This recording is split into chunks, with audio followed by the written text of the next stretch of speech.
Hello, Jenny here. I'm going to show you today how to seam Endless Chances cowl. So this is a bandana type of cowl that's knit flat and then seamed to form a cowl. So first of all, we put this cowl flat like this. We block it or steam it. Actually, I did both. And we put it so that the wrong side is facing us, and then we fold it like that. And your right side is the selvage, and the left side is this 2-stitch I-cord that I carried, and I carried all the way down. So I'm gonna flip my work and adjust the camera so that you can see what I'm doing. And first thing is obviously you need some yarn attached here. So if you cut your yarn, please just attach your yarn to the part that's with the I-cord.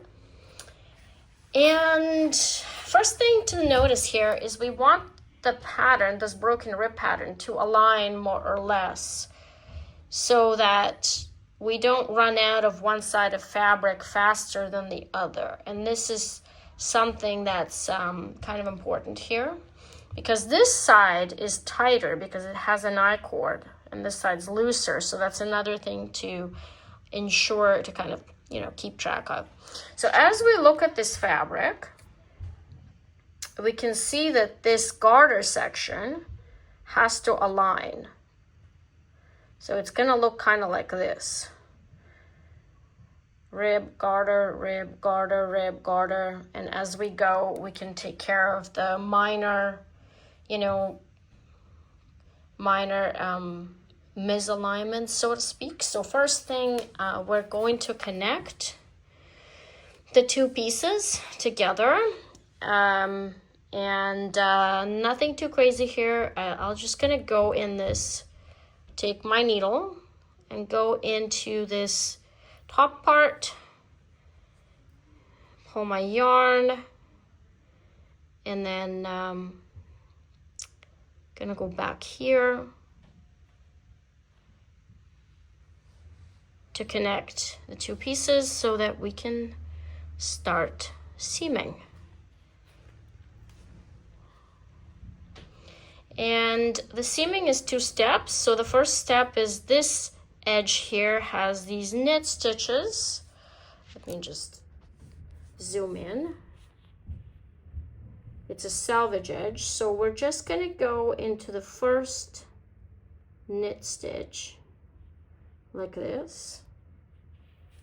Pull your yarn through. And for the second step, we want this 2-stitch I-cord. This 2-stitch I-cord. See how there's stitch 1 and then there's stitch 2. To be on top of your seam and the seam to be kind of hidden. So we're not going to utilize any of the I-cord stitches. We're just going to go in the back of I-cord. It's a little bit tricky for the first one because we just connected the two pieces, and grab a bump behind the second I-cord. I'll repeat those steps so it's a little bit more visible. And it's connected.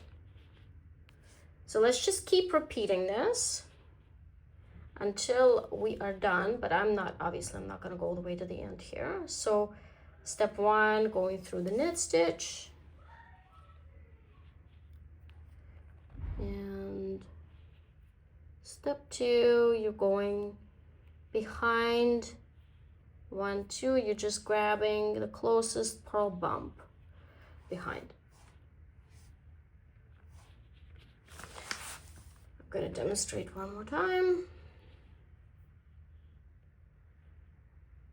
Knit stitch.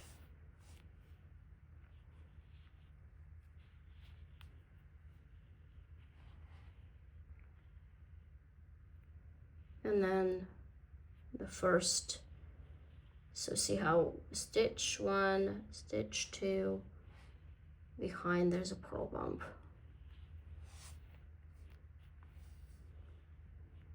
And that's it.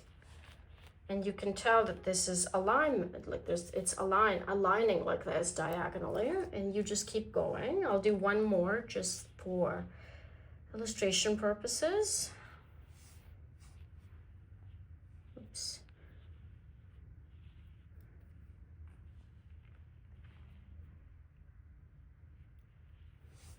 And you just keep going, taking care of your alignment, taking care of that you're not consuming one side more than the other. And as I said, remember that this side, I'm going to zoom out, this side here is a little bit tighter. So don't be afraid to kind of even things out as you go. So just pay attention as you go.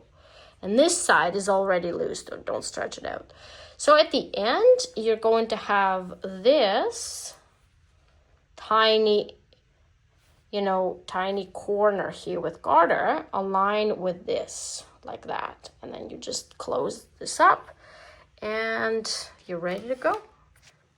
And there you have it. I hope you learned something new today, and happy knitting. Bye.